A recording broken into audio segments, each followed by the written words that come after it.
ታውቃላችሁ ዛሬ በፓኪስታን ዋና ከተማ ኢስላማባድ ውስጥ ምን እንደተፈጠረ? እና ትባላለች ተወልዳ ያደገችው በፓኪስታን ዋና ከተማ በኢስላማባድ ባራካው በተባለች ትንሽዬ ከተማ ከእናቷ ከአባቷ እናትና አባቷ የሺያ እምነት ተከታዮች ናቸው። የሺያ እስልምና እምነት ተከታዮች ናቸው። እሷም እንደዛው በዛው ነው ያደገችው። እድሜዋ ለትምህርት ወደ ትምህርት ቤት ገባች። ከዛ 12ኛ ክፍል ከጨረሰች በኋላ ወደ ዩኒቨርሲቲ ልትሄድ ስትል ግን አባቷ አይቻልም አሏት። ለምን ብላ ስትጠይቃቸው አይ አሁን አግብተሽ እኛን በኢኮኖሚ መደገፍ ነው ያለብሽ አሏት። እሷ ምንም ማድረግ ስለማትችል አባት ነው የሚያመጣው ባልን አባትን መከልከል ስለማይቻል በእነሱ በሺዓ ሕግ መሰረት እንደዛ ስለሆነ እሺ አለች። ከዛም ተጋቡ። ከ3 ወር በኋላ በጣም የከፋ አደጋ ደረሰባት። እጅግ ከባድ የሆነ የመኪና አደጋ አጋጠማት። እናም ያ የመኪና አደጋ ያጋጠማት ጊዜ ግን ባሏ ከመኪና ዘሎ ራሱን አተረፈ። እሷ ግን ያ መኪና ተገልብጦባት ለዋ ላይ ነበር እና እሱ ትቷት ሄደ። ሰዎች መጡ፣ ወደ ሐኪም ቤት ወሰዷት። አተርፍም ብለው አሰቡ። በቃ አይ ትሞታለች፣ ህይወት አይኖራትም ብለው አሰቡ። ነገር ግን የተባለው ቀርቶ ያልተባለው ነው የሆነው። እዛ በውስጧ ተስፋ ስለነበራት በፈጣሪ ታምን ስለነበረ ምንም ሳትሆን ፈጣሪ ያተረፋት። 12 ጊዜ ቀዶ ጥገና አደረገች። በ6 ወር ሙሉ ሆስፒታል ተኛች። ከዛ ወደ ቤት ተመለሰች። ቤትም ተመልሳ 2 ዓመት ሙሉ በጀርባዋ ተኛች። ያን ሁላ ተኝታ ግን በጀርባዋ ተኝታ 2 ዓመት ሙሉ የምታንቀሳቅሳት እናቷ ናት። ማንም ያንቀሳቅሳት የለም። እህት ወንድሞቿ ተዋት።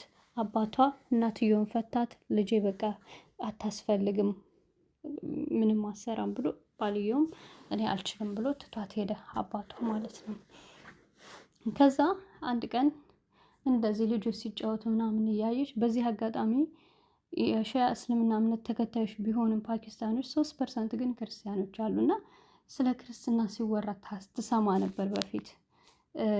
እና ጓደኛዋም ነበረቻት እንደዚሁ ያው ጮክ አይሰበክም ግን እንደዚህ ታወራላት ነበርና እዛው አልጋዋ ላይ ሆነ ክርስቶስ ወይ አንተ ካዳንከኝ ይሄን ከዚህ አልጋ ካስነሳኸኝ እኔ እምነቴን ቀይሬ ወደ አንተ እመጣለሁ ብላ ነበርና ክርስቲያን ለመሆን ማለት ነው።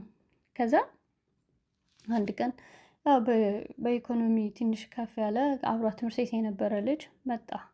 እንደ ስለሚያውቃት ሊጠይቃት ሲመጣ ዊልቸር እፈልጋለሁ አለችው።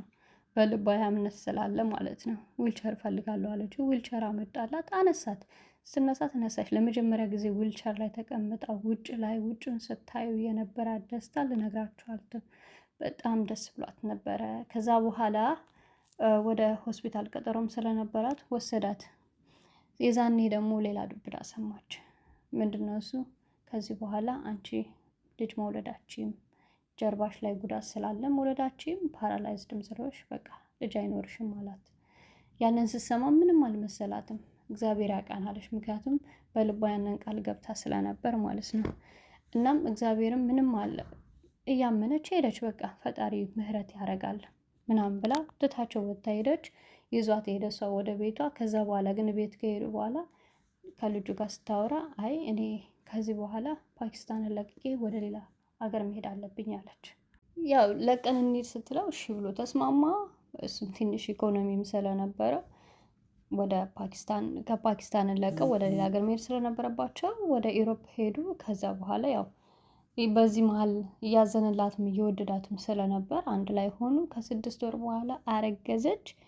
የሴት ልጅ እናትም ሆነች። ያለመችው ያቀደችው በዛ በህፃንነቷ ስታቅደው የነበረው የምትወደው እግዚአብሔር እምነቷን ቀየረች። ክርስትናን እምነት ተቀበለች። እሱንም አስቀየረችው። እምነታቸው ክርስትናን ተቀብለው ያን ታምር ስለሰራላት ልጅም ስለሰጣት የልጅ እናትም ስላረጋት አሁን ላይ ታዋቂ ሆና በዓለም ደረጃ የዓለማችን ዋነኛ የላይፍ ኮች አስተማሪ ሆናለች ማለት ነው።